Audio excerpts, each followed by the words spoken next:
Okay, hello and welcome to our presentation on artificial intelligence.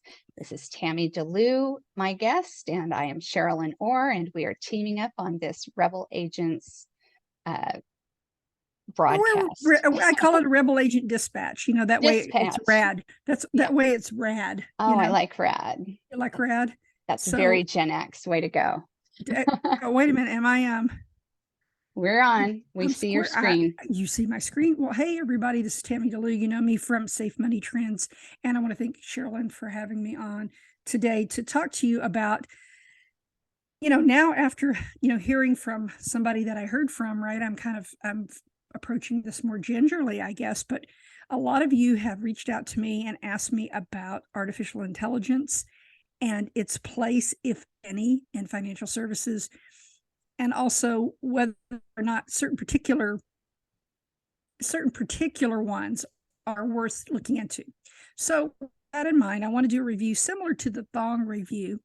That's why when I sent some of you an email, I referred to same thong, different verse. This is a different verse from the same thong. So if you know about the thong email, you know exactly what I'm talking about. If you don't, look it up. But anyway, Sherilyn and I have been looking at AI, and a lot of people, I mean, there's so much news now. Sherilyn, when you Google AI, it's like 5,000 pages of stuff, people pontificating. Well, it's so easy to generate the crap now because it's AI generated. So it's really, if you think about a reporter or anybody writing anything and wanting to fill their column space, AI is a perfect tool for them, right? Because they can just let it blather on and they can chop pieces out if they want, Well, Sounds great.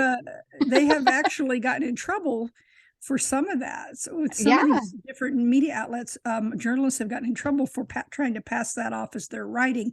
But there are ways to tell, and Google certainly knows when you're doing it, because Google, of course, doesn't want you to do AI unless it's their AI, right? Yeah. And Apple, I think, was cracking down on AI generated emails. Of course, people are doing that. So, yeah, it just increases the quantity. And as we'll probably discuss ad nauseum, there's a question as to the quality of AI generated content, especially as it relates to, you know, real facts. Right now, it's AI doesn't know. AI doesn't have a It knows necessarily a what quality you tell control it, thing. Yeah, right? it knows what you tell it, and Tell it it. knows what it slurped up from its data source, whatever that is. If it's the internet, God, are we all in trouble? Maybe Because it's Wikipedia. oh God, Wikipedia and Snopes or something like that, really good oh sources of information yeah, there. that would really give us some. I mean, if you think about all the stuff that's out on the internet, you can find a lot of diverging opinions, shall we say, and then there are a lot of opinions masquerading as fact. So, Exactly. And um, there's a lot of fear around this because a lot of journalists and I wouldn't mind having AI to replace a few of the politicians we have, but as far as writing and creating human content, I think this is where it falls short. And we want to, if you look at my screen, I just noticed, this little cartoon up here. Do you notice what it is? It's yeah, like a factory of yeah, content. it That's is. they're just going ching, ching, ching, ching, ching, ching. So let's talk about what this means if you're a financial services person. We're not saying here on this. Okay, first of all, I want a disclaimer. We're not saying not to do it or to do it. We're saying simply if you're going to invest money and time, which you will never get back, in something like this, you need to know enough about it to make yourself dangerous. You need to be able to ask the right questions. You need to be able to intelligently evaluate this and not just rely on what an FMO or an IMO tells you, because who knows, that they could be getting some financial interest in selling this to you. Could they? Yeah, they Yeah, really they could. could. So you need to be, so again, we're going to be as kind as we can. We're not picking on Amy Social. That's what you see up on there. Amy Social was just sent to me by a couple of advisors, and I said, okay, I'll look into it. So I believe Sherilyn also did. So what did you find in particular about Amy Social when you looked at it? Well, let's just first talk about the business model. And Yeah. the part of their pitch that really stood out to me was, our content produced by AI can increase your post from 1 post to 3 posts a day in and takes you, 3 minutes or whatever. So for me, I question the utility of social networking as it pertains to marketing insurance products. I think if you want to connect with your friends, connect with your clients, be human online, places like Facebook and Twitter can be helpful. I question how many people are motivated in the right way to, work with anyone when it comes to Facebook. Now, Facebook marketing, which is adjacent to the posts and has nothing to do with Amy Social, because they're not managing your ads as far as I could tell. I mean, they produce them, and that would really scare me because when it comes to budgeting for things, I have seen most algorithms, which is kind of what AI is. It's a bigger, more complicated, what we would call an algorithm. It's just programming, and it might like learn from its own programming so it can modify and reprogram itself to an extent. When it comes to these things, you might get to stay within a budget, but I don't know if you really can. I mean, I really have to question all of this. I certainly would not just turn it right on and test it out and go whole hog with it. Well, exactly. And write your the content on your website with it, because I believe, looking at this is my opinion, that they used their own AI to write this website. And the reason I believe that is because I got to figure out where I saw this, but there was a very stilted, very weird sentence structure in one of the sections here. And if I find it later, I'll bring it back up. But see if it's in the how it works. Nope. It's might be under marketers. I think so. All right, read this. And there's a lot wrong with it. Okay, first of all, the punctuation is kind of screwed up. And then read that first sentence. And this is a quote from Gartner then. So yes. So somebody, maybe Gartner wrote it with AI. Since 2020 yes, content will become marketing's biggest bottleneck. So yeah, that is a problem. A little bit of subject verb agreement issue there. Okay. Yeah, or past present conflict, since we're in 2023 and will become, since 2020 content has become marketing's biggest bottleneck.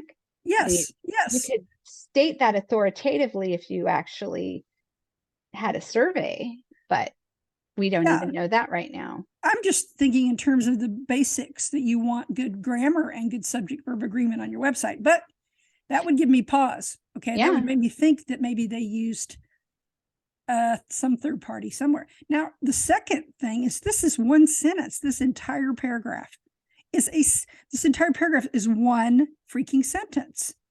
Look at that. I mean, I've had people tell me I had run on sentences that were like to where the marketing system. This is, with even putting dashes does not change the fact that it is one huge sentence. Yeah, you should definitely split that up. And also, where are you getting these predictions? 25% increase in response rates because of greater targeting precision.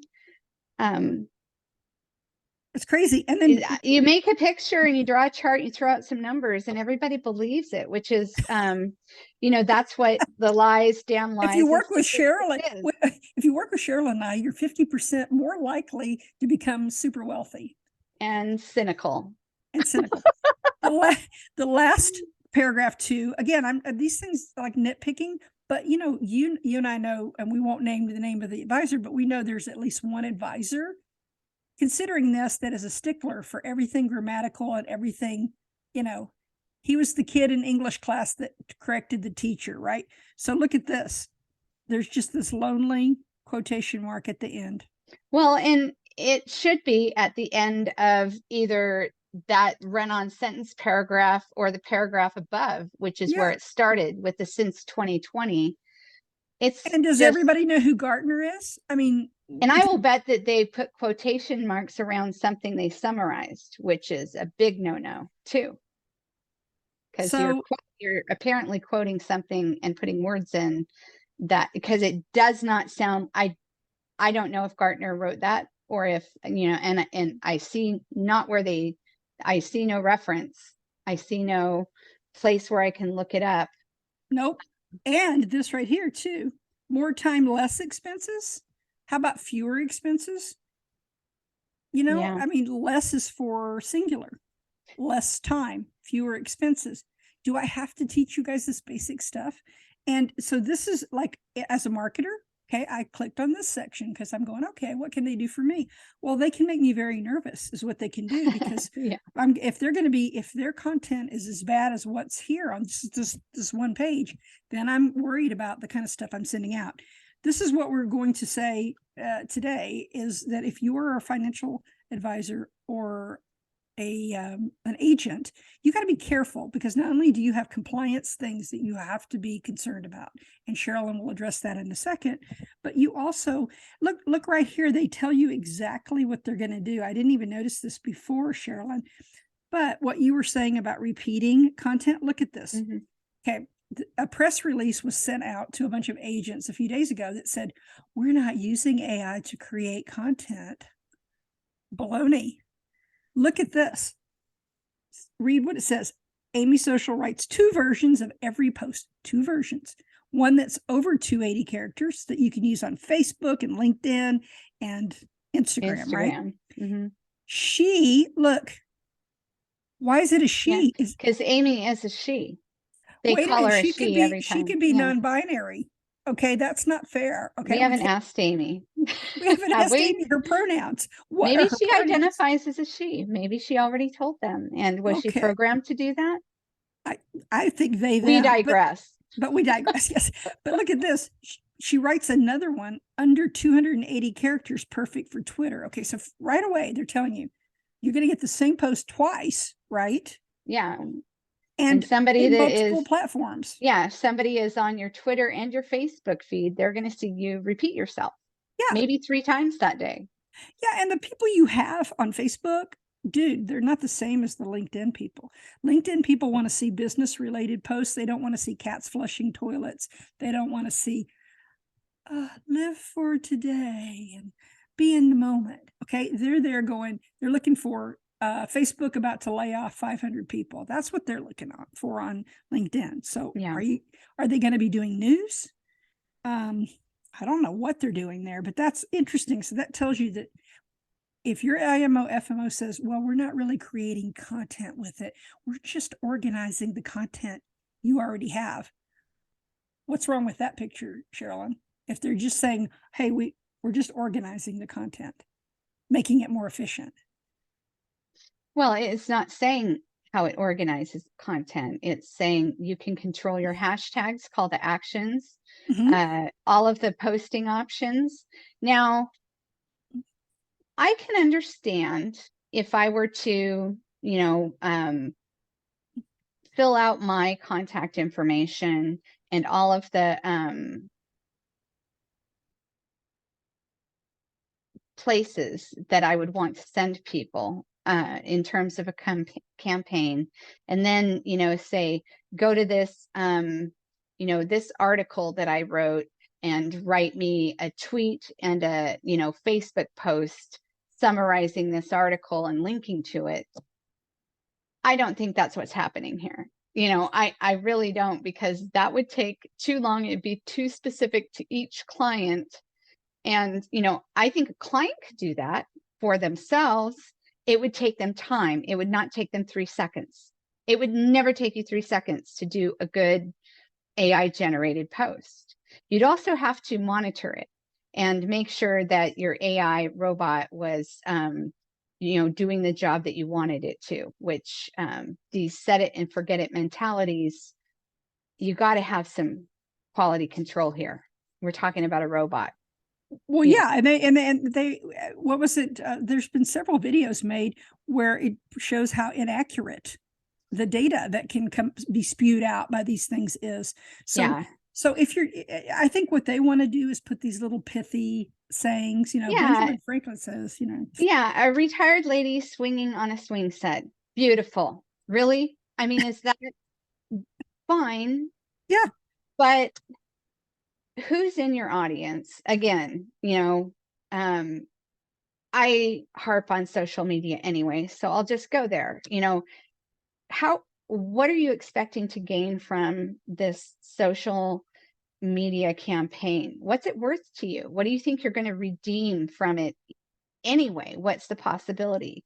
From my experience, paid ads are the only way you get any kind of new lead off of social media platform. And that is because, well, with the exception of taking the time to network on LinkedIn, which is a job. It's a job and it's time. And God help you if you unleash an AI chatbot on behalf of yourself to network on LinkedIn. That would be a disaster. Oh my gosh, it would be. I would like to see the Bing chatbot try to network on LinkedIn. That would be a comedy, and I would watch it. They fixed it though. They fixed it. I thought they turned it off. Isn't that how they fixed it? I think they turned it back on and got all those little hiccups out of it. But to your point, yes, if you're out there, you're a financial advisor agent. The reason you're doing any marketing initiative, if you have a goal in mind, right? So if the only thing you're using this for is just to keep in touch and you have a large network already, maybe. But what about those people, Sherilyn, who have 50 people on their LinkedIn account or 100 people on their Facebook? They're not going to get much traction out of this, are they? Well, and when you're preaching to the choir, and if your choir is really small, yeah, what are you going to get out of it? And I will tell you, the swing set lady is that going to compel you to look harder into annuity, or would a fairly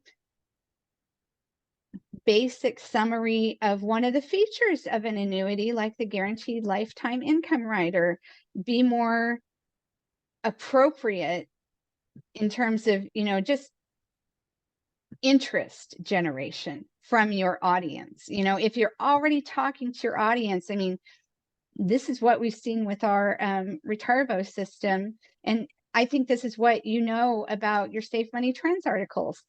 You're not throwing fluff out there. You're not. I'm trying not to. you might have humor. You might include some really catchy thoughts, that will, make people reimagine what they might have thought about retirement and annuities. But you're not going to just have an inspirational quote with an image behind it, throw up a meme and expect somebody to say, yeah, that makes me want to, plow my 401k into an annuity. You kind of have to give them a reason to think about it with you. Right. And I was talking before, we had talked about one of my advisors who went through an agency. And I'm not saying it was automated, it wasn't AI, but they went through an agency and they got partnered with that big CN or Fox News contributor, very well-known contributor with 1 million plus followers, an influencer, got teamed up. And I thought that was going to be the bomb, right? I mean, they put posts every day. She got hundreds of comments, hundreds of likes, all that stuff, but it did not translate into any significant movement on the meter. And that's really what all this is about. If you don't see anything coming out of it, there isn't. Yeah. I would say marketing. What would you say most of there are two ways that I think that marketing is effective is gaining new business, or new leads, and then staying in touch with your old leads that aren't ready to make a decision yet. These two facets, you gotta fill the hopper, and then you gotta cultivate the hopper. I know that's not a good. You got to tend to those people, though. You got to get them. Nurture. Got to nurture your leads, and if you are nurturing your leads by saying, like a barker at a carnival saying, these are the fees, or these are the rates I got, this is the term I got, this is the product I got, people are going to unsubscribe like crazy from that stuff. I've seen it happen. If you are helping people understand maybe what's going on in the world today financially with, the economic landscape, how it might affect retirement planning, what kind of tools are available at your disposal to, maintain or increase your nest egg. Those are helpful little tips. And you don't have to tell everybody exactly what they need to hear that day. We can't read minds, and Amy Social can't read minds. And Amy Social is a megaphone broadcasting in an automated way to your cherished followers on your social platforms that you cultivated already. So, be careful what you let loose there. And again, I still have never seen a lot of traction on a social media network in terms of, converting leads to an annuity. I've never seen that. I've seen new leads being generated if you pay. Usually it's better if you pay somebody that's doing seminar promotion and they sign people up through that network. That's the only thing I've ever seen that has worked. And I don't think, Sherilyn, most of these FMO, IMOs, or other organizations, agencies, what have you, I don't think that their intent is to say that it's a lead generation. If they're smart, that's not how they're selling it. It seems to me they're selling it as either to boost your SEO or as a way for you to stay in touch and seem like you're really cool because you're sending all this stuff out. But the thing is, I would question, okay, so I have an advisor, let's say, and I hardly ever hear from the advisor. Every once in a while, maybe at tax time, whatever. And then all of a sudden, in my feeds, I start getting all this pithy stuff like Ben Franklin says, or Eisenhower quotes, or whatever they come up with. I would be kind of suspicious. And the first thing I would think is, oh gosh, they hired somebody to contact me. It's not really them. Yeah. It doesn't prove that they know me. Yeah. And marketing sounds like marketing, Sorry, it does. It does. Information sounds like it could be coming from the horse's mouth, though. If it's something that's just a informative type of outreach, something that's helping people make a decision, that does not turn a lot of people off. I mean, it could turn some people off, but it is less offensive. People are more welcoming to what they would consider to be useful information. And frequency is actually not your friend. I'm just going to put it out there. And I'll tell you, she knows because one a day. Don't do that. Just don't do that. Don't do one a day. Don't do 3 a day. Amy is going to hurt you that way. If you're going to do 3 posts a day, try 3 a week, make them count, and see what you get from that. But don't do 3 a day. I don't know about you, but I don't know about everybody that's out there listening, but in my social network, I have duplication of the same people. I have a lot of my advisors follow me on Facebook in a personal way, the ones I know better. And then I have them on LinkedIn. And what's going to happen with this is they're going to get a version of the same post in every single one of their feeds. So not only are you sending out too many at once, you're sending them out to, the same person is seeing it 10 times. Yeah. And that's not going to be good. And the good. audience on LinkedIn is decidedly different from the audience on Facebook, primarily because one is more social and one is more professional. And, if you want to target small business owners, you go to LinkedIn. If you want to target people that are, retired and their ages, or they didn't lie to Facebook about their age or whatever, and you want to meticulously market to that group, you can do that, but not through your group. Not through your group. Your group is your group. And posting on your board, I think that should be more authentically you. Yeah, it should be manual. It should at least be your assistant who knows you really well and can write in your voice. And if you want to do social media, if you still insist that it's going to have some value for you, I would, just hire somebody, give them a list of topics that you like to do, maybe even give them some charts or whatever you want to throw out there, and say, write this in my voice, make it authentic, make it, that can work. But having a computer doesn't know you. Yeah. It doesn't know your audience that well. It just, again, does what it's told. Yeah. And the thing, if you're writing a book and you've got a book out there, if you've got a seminar that you want people to sign up for, if you published an article on Save Money Trends or somewhere else, those are noteworthy topics for a social media presence for sure. But what else are they going to be put, and you made that point about SEO. mm-hmm. Where is your traffic going? Who's driving the traffic where? Right. If your traffic is going to your site, fine. That's good. If your traffic is going anywhere else, this is your inner circle of your social followers. These are people that you your built. Clients. Yeah.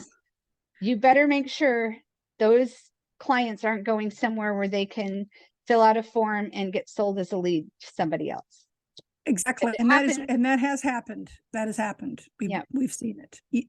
Cheryl and I've seen so many times when a guy gets excited about being published on a certain platform. And this is why when you publish on Safe Money Trends, and it's just that we insist that you own your content so that you can put it on your website. Matter of fact, we want people to put content on their website first if they have one.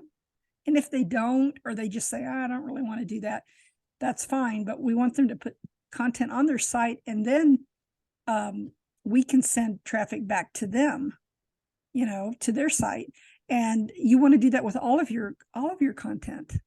One of the SEO perks of doing a syndication through Safe Money Trends is it sets up your website as the originator of the content. And so say that Google is going to bring up that article, it's going to bring your site up first with that article. Exactly. So and that's what you want. Mm-hmm. Now, there's a lot of people that don't have a site they can modify. Our template sites are not the kind of site that you can put an article on. There's a lot of people that get those little canned sites that have about us and a contact form and, some video that somebody created for them. And that's all fine. Then you've got the other alternative of being and if it's free, keep it. Yeah, exactly. And I mean, websites are expensive to build and maintain. They are, and if you're on a budget and you want to restrict your budget, having an aggregator site like Safe Money Trends is going to be SEO positive for you no matter what, because you've got a lot of content on there. You get a lot of natural traffic from search. We're seeing some of the invited authors come up pretty high in the search engines. Yeah, this author's we get I don't know, thousands and thousands on this page alone. It's our number one page, right? This one. Yep. Yeah. So and I can tell you, people that are showing up in there when you Google. Jerry Yu is a good example. Jerry Yu has a common name. I guess it's common. He's Taiwanese American, and so when they change their names when they come over because nobody can pronounce a lot of the names, and there's a lot of people who changed it to Jerry. And so when we would go do Jerry Yu search, we never saw his cute little face on there, and we would see Jerry Yu the veterinarian, Jerry Yu the doctor, Jerry. So now, since he's been writing with us, you can see his videos popping up and his name. Same for Jim Fish. I think Ken Reeves has 2 or 3 of our digital properties. But that wasn't, I mean, I'm not saying this is for everybody because we're really kind of picky about who we work with. If you're the kind of person that wants the low-hanging fruit and the quick fixes, that's not what we do at all. So the automation, yes, we use it, but we use it judiciously. As far as the social media is just the promises that people make to you. We wanted you to be aware of what it will do for you and what it won't do for you. So what could Amy do for you in a positive light, Sherilyn? Well, If you weren't paying a if I fortune were for to it. use Amy, yeah, the price would have to be right. But if I were to use Amy, I would want to schedule my posts on different platforms and coordinate. I would want to review the performance and, be able to compare the different types of posts that I made, evaluate all that stuff.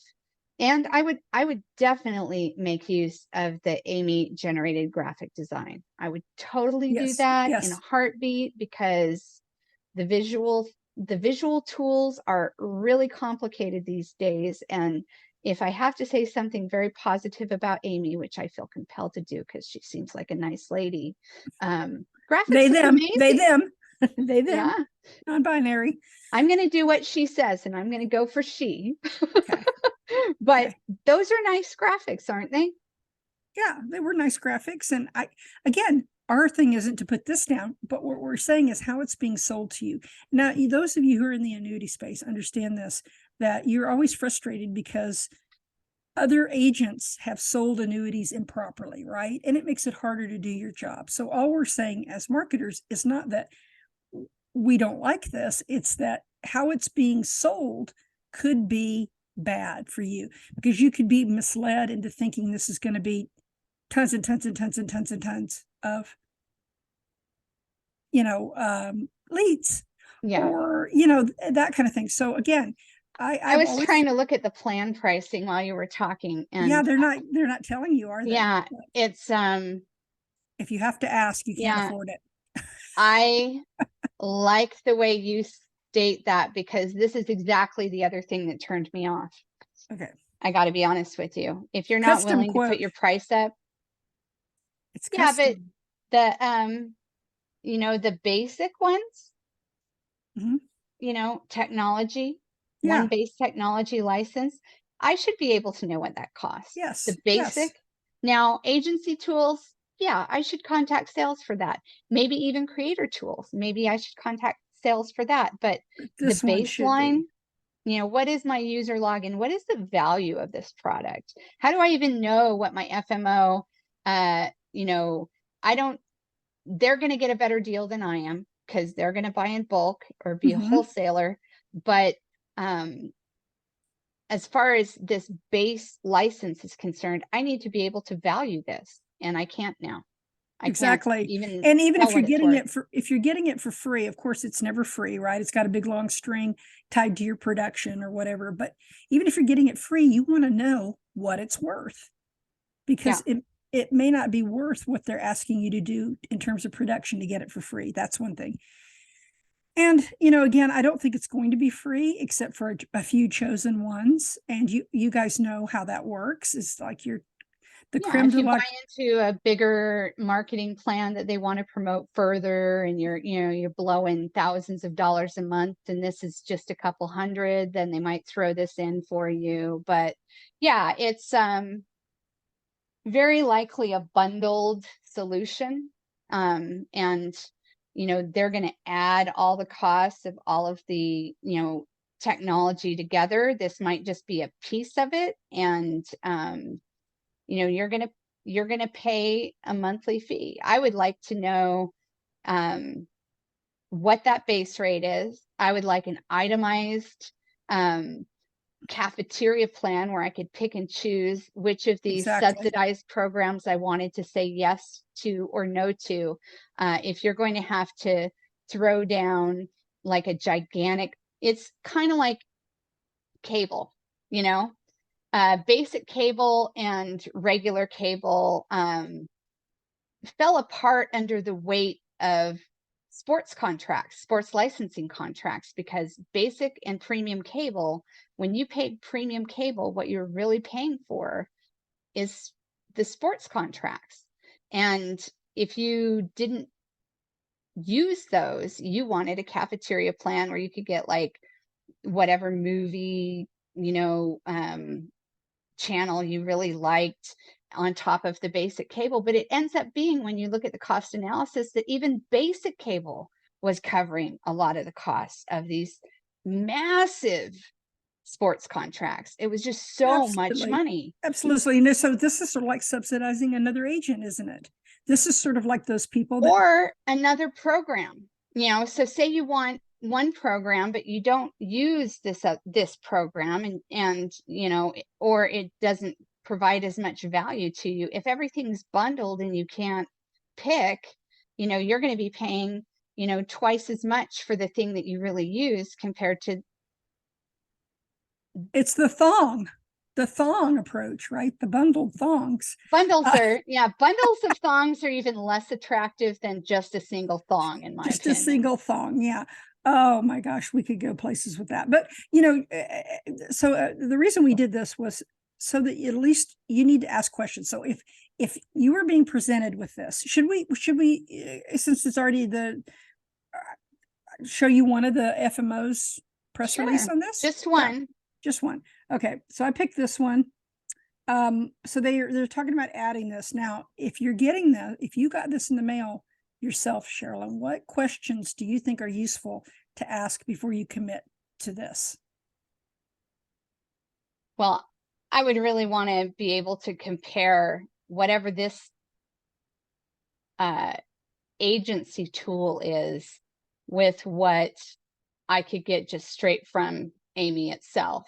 And then I would want to be saving some money or getting something more than what I was offered through the basic tool. So I would want to be able to compare the services. And the reason that I would want to be able to compare the services is, what if I decide I don't want to continue to contract with this FMO?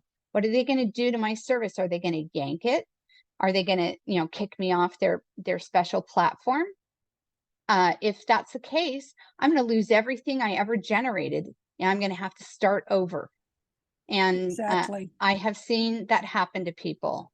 I don't tie myself to an FMO now because I had to do that to people, and it broke my heart, man, because these people were just, and the real insidious thing about this, and I don't know how these guys are doing what they're doing, but in my case, they weren't paying me anything. I was directly billing the agents exactly what I was making. They weren't subsidizing anything on my behalf. And so for them to tell me to cut somebody off because they weren't making enough money, it was just weird. It was a very convoluted situation. And I didn't really feel like I should have to shut down legitimate clients for a product that I was totally owning and managing myself. So And you're right. And that's the so first Amy question to ask. Social would Yeah. be the same kind of, I mean, they're obviously their own legitimate business.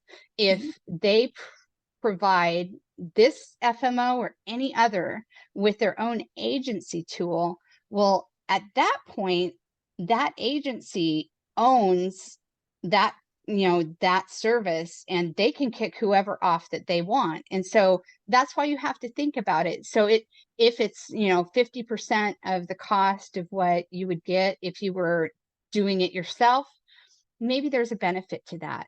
If they throw in a few more things, if you love them to death and they're perfect for you and you never have any problems with these people and all their products are great and you see a long-term relationship, you know, that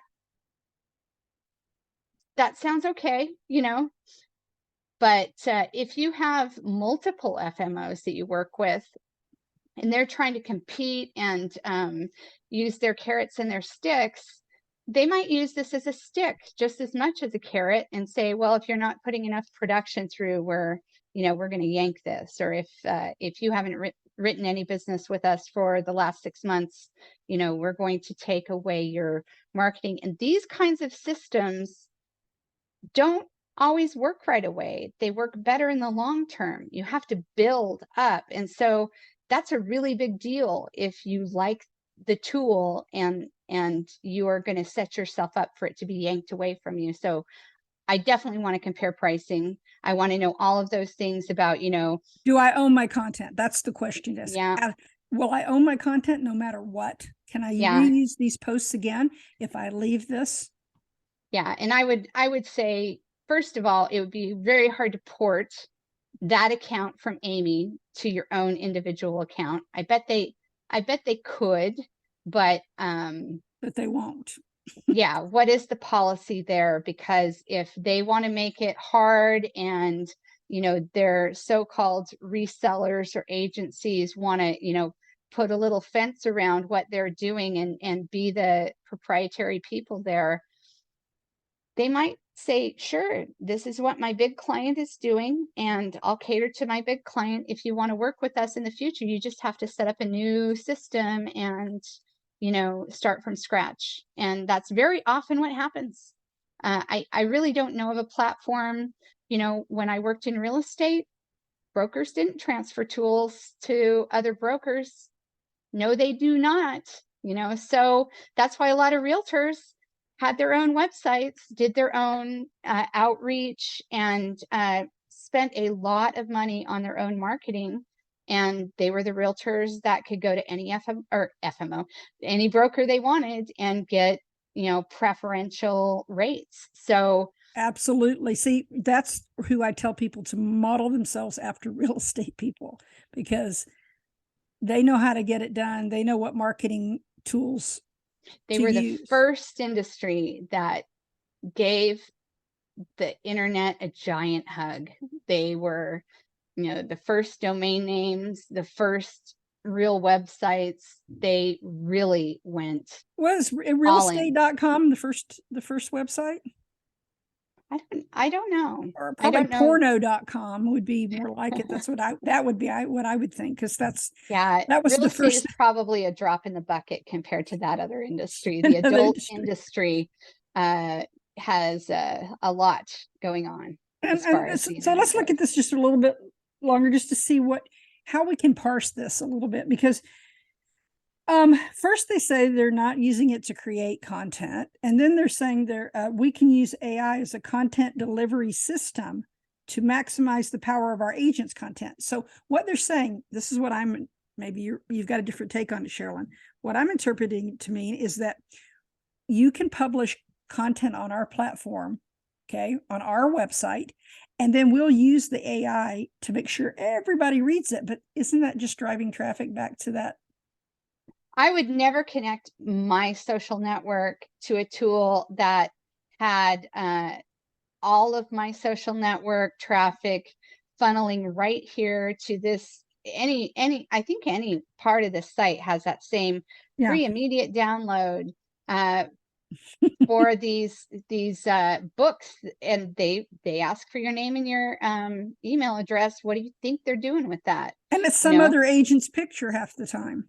yeah, it could be any article, right? If it's, are you only promoting your own articles to your network? A better way to do that would be to post the article. Post the article to your social network and keep your own contact information there. You can say Exactly. where it was, you can say that you published it, but you know, this this site, like a lot of sites, is trying to do both things. It wants to be an agent marketing or agent promotional site, and it also wants to be a lead gen site. And if you Absolutely. promote your agents and you're a lead generator, you should not ever ask your agents to send traffic to your lead gen site. You want Right. traffic outside of the agent's existing pool of contacts. Otherwise, either they're getting their own contacts back from you. That would be the best case scenario. And worst case scenario is that that contact is going to somebody else, because how are they tracking that? That's the next question. And so this is just more and more questions. Exactly. I can't understand how we know for a fact that it has happened where people have used drip systems and things and whatever, and then somebody has reached out to try to sell their contacts. You know, I mean, if you're like, some of these advisors have really close ties with their clients, right? So anytime the client gets something weird or funky, or somebody calls them, well, and there was one advisor who was smart enough to put a fake email in his list before he uploaded it, and then sure enough, that fake email got solicited, not by but by another advisor.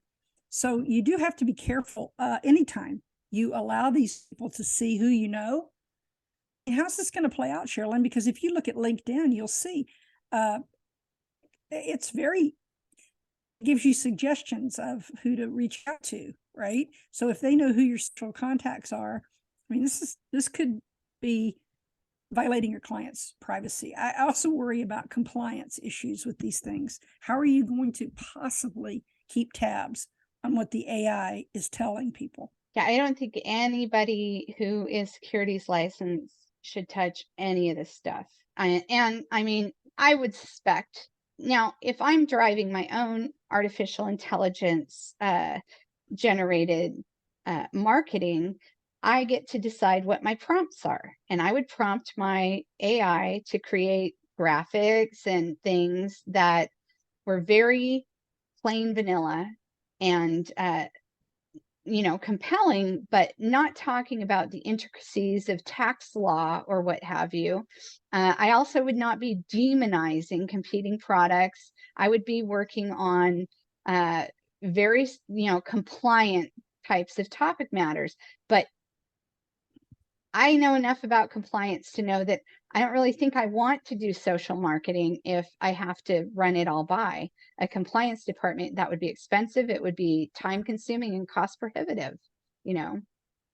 And they always say no anyway. I mean, my experience has been was no matter what you do, they're going to say no, because it's just easier than having to actually deal with going through all of your campaigns. So what I'm Or they reading might on put a this, giant disclaimer on it and make it just look like crap anyway, and then it wouldn't yeah, work. So those giant disclaimers are hilarious, but I try to make them funny now when I put the yeah. disclaimer on our site. But here's the thing I'm wondering about this too is are people going to be able to shut the flow off and on just when they need it? Like I mean, I don't know. It looks to me like they're going to create for every FMO, IMO is going to have one unique campaign that they've created that all the advisors get plugged into.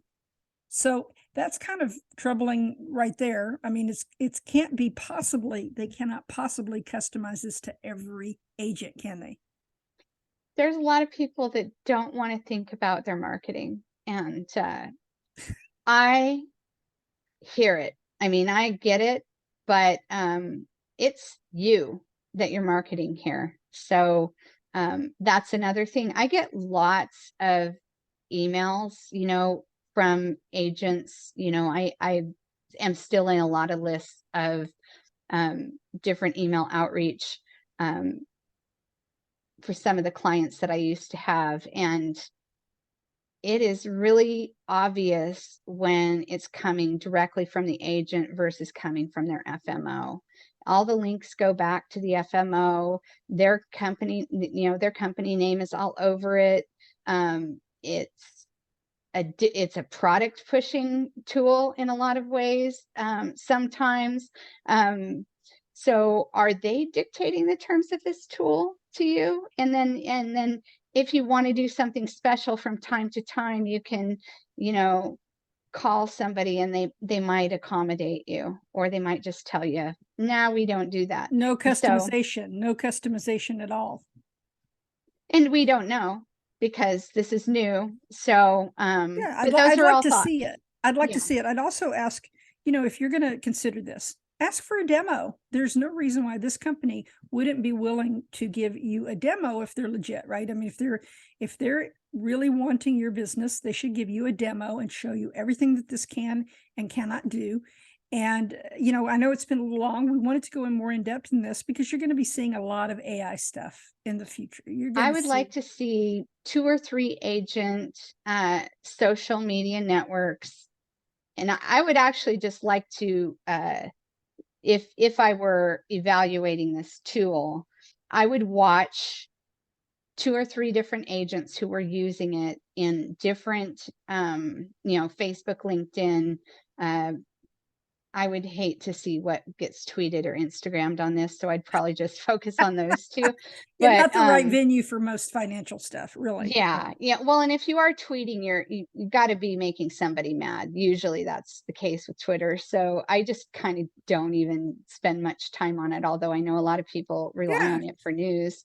But there could be some interesting, provocative things going on in financial news, I guess. But is that what Amy Social is going to be giving I, me? I, I'd look I at don't everything I was going to use and I'd compare what agents were doing, and the red flags would be if everything was very suspiciously similar, like, Yeah, and I think I bot think you're going to posting. find that but the overall thing we wanted to get you to get from this presentation was that, is it even necessary? You know what I mean? Like, for example, I could invent a machine that makes midgets basketball sneakers one every 3 seconds. But if you aren't a midget and you don't have midgets for clients, how useful is that? So I'm just thinking social media is probably not the best place for you to spend your time and resources if you're financial One thing I have services. never done with my social network is market to my friends and my family. My friends and my family are on my Facebook But it, page. It's but closed. I have commercial pages that I work with, yeah, but even those on Facebook, I almost don't see the point. I know there are, they're I good for had search, the Facebook pages. Okay, we do have to mention that. They're good They for search, but what Facebook giveth, Facebook also taketh take it away. away. And, I True. can't tell you how many businesses that I've had to try to help, and they are so much harder than Google to get Yeah, uh, a word from when you're a Facebook uh, page. Um, you can get taken down for any reason. They won't even tell you why. exactly. And Exactly. They don't have to tell you why. It's in the contract. I think they don't even yeah, have to I've give had you. lots of people that had like, uh, I had a friend who owned a restaurant here in town, and he asked me to help him get his Facebook page put back up. And we did get it put back up once, but if you've got a competitor that really knows how to get in somebody's face and take you down on Facebook, it's really easy to get sites taken down, and it's really hard to get them put back up. And every time it Absolutely. happens, it can it adds to the toughness of getting reinstated. And those comments are generally what get you. So you don't even really have control. If you get somebody that It's starts racist to say posts. things, yeah. Yeah, that kind of stuff. Yeah, it doesn't even have to be you. It can be one of your clients that's ranting or says something anti-vax or something, and then all of a sudden Oh, they you're could gone. probably say something about a specific part of the government, or they could use any word. I mean, any word at this point has become, I mean, if you've looked at the Stanford list of words that you can't use anymore, I just shudder to think that, everybody in your contact list might not have gotten that memo. And if, the one thing these guys like to do with their algorithms is throw a bunch of constraints into the hopper and just flag everybody, and they Exactly. do. And so I just think Facebook kind of went a little bit crazy on the They went a lot crazy. moderation of their, that's not moderation, it's just a purge. And it's become, to use their words, problematic. Problematic. Well, you know if you, but you bring up a good point. If you are creating cookie cutter content And if you cannot control the process, that's the main thing. Sherilyn's main point is if you can't control your process from A to Z, lots of things can happen. And I'm not saying that, that we have advisors that like to micromanage. Oh my gosh, they're too far the other way. But at the same time, you do have to know what's going on. This is just too important for you to set it and forget it. So what would you do as an alternative? So somebody's looking at this and they go, Sherilyn, I really have to automate some of my processes because I'm overwhelmed. I'm a one man, one woman shop, and I can't keep up with everything that I need to do. What are the things that you would focus on with your time and money? Well, I'd ask what your goals are. And there's lead acquisition, and then there's lead nurturing. And so for lead nurturing, I would look, well, and then there's reputation management, which is part of lead nurturing as far as I'm concerned, because for SEO purposes, the only reason to even invest in it is to make sure when somebody puts your name in, you come up somewhere. You are not going to get SEO for the products you're selling. That's what. Your audio pinged out. Oh, my internet connection is unstable. That's okay. We're all a little unstable, but yeah. Yeah. So because the weather there is not the greatest. And so we do want to, I know we've been doing it for an hour. We are both very heavily involved in automation, and we're not Luddites completely. Although Sherilyn's starting to lean that way. I worry about her sometimes, but I would say I'm a reluctant technology adopter. I am a late adopter of technology because there are early adopters, and I wait until everything has played out. Exactly. And before I go fully into what works. So I just like a good evaluation period. The other thing about new stuff is it's usually way more expensive than it ends up being down the line. Yeah. So, absolutely. But in terms of lead gen, there's just a few options nowadays. You've got your seminar planning, you've got various lead providers. Natural internet leads are rare. You've been able to garner a few through different methods, so I'd probably point people in your direction. Yep. And then in terms of lead nurturing, that's what our Retirevo system with the CRM does. And that's also what your article site does in terms of reputation management. Right. I would be encouraging of those podcasts that you've been doing, because that's a whole other level of SEO that you can do. I think the events and seminars are some people are still doing well with them. That's what I hear from my clients. So I don't specifically know anybody doing them, that's on our level of, the producer type people. So I don't know who I would recommend in that field, but it seems like it's still very effective. Yeah, absolutely. There's who was it? I was talking to an advisor the other day, and in Texas, and they have used that movie, the retiree movie that a lot of people have used. They've been really successful with that. So there's so many things to consider in all of this, like geography, your ideal demographic. But the main thing is, when you do any marketing, sit down, figure out how much your leads are worth to you. What's your closing rate? How much is a lead worth? So you'll know how much to spend, because if your average client brings you $5,000 a year, of course you're going to spend $500 to get that person, right? It would be worth it. But if you don't even know how much they're worth, it's kind of hard to make a marketing budget. And that's what we want to do. You never want to spend on marketing money you don't have. Exactly. You don't want to borrow. You just never want to. Marketing is after the nuts and bolts of your business. It's your profit, is what you put into it. When you have if you're just starting out, you need to buy leads. You do. And we know they're crummy a lot of times, but there are ways to do it. And try, don't commit. Don't do that. I've heard a lot of these Subscription. lead providers are saying, if you don't pay me a minimum of like $3,500 a month just for 10 leads, are you kidding me? And, some of it works. And so don't say no to things if you can afford them, but don't overcommit to only one source before you know the No. opportunities that you're missing out on. And so I would really want to do a trial of various different types of leads, because you don't know what you're going to connect with. You don't know how you're going to operate with different people. I talked to an agent the other day, and he does better with the ladies, and he's like, I really like working with the ladies. And they like working with him. And, They like working with him.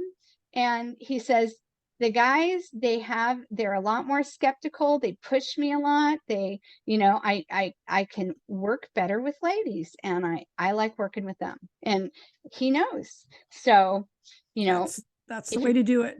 If you're doing marketing yourself, you can kind of tailor those types of things in certain. Right. And the cheapest way by far, okay, to get sales. If you're listening to this and you're just saying, okay, this is all fine and good, that's nice that you explained it, but how do I get sales?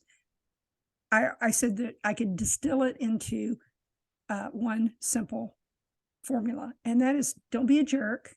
Call people back. Pick up the phone when they call you. Don't let people fall through the cracks, and do the best job for your client, whether or not it benefits you at that moment, because at some point it will. You'll get referrals. And this is what I'm telling you. If you want some sales right now, go into your database and look at all those people you've neglected over the years. Because this guy actually, Cheryl Lance, is old school. He said, I had 15 buying units. They're not buying units, they're people. Mm-hmm. If you can get that out of your head, these are not buying units. These are not people that, okay, 3 people bought at the seminar and the rest of the people that were there are just to the wayside. If you do that, you're wasting money and you're not very effective in your job. Yeah. So, yeah. Especially in this market, in this industry, how many people do you know that just walk into a seminar with $100,000 in a suitcase, and as soon as the seminar is over, they're ready to plop it down and do a contract? Has it ever happened in the history of the world? I hear more like, these people weren't ready.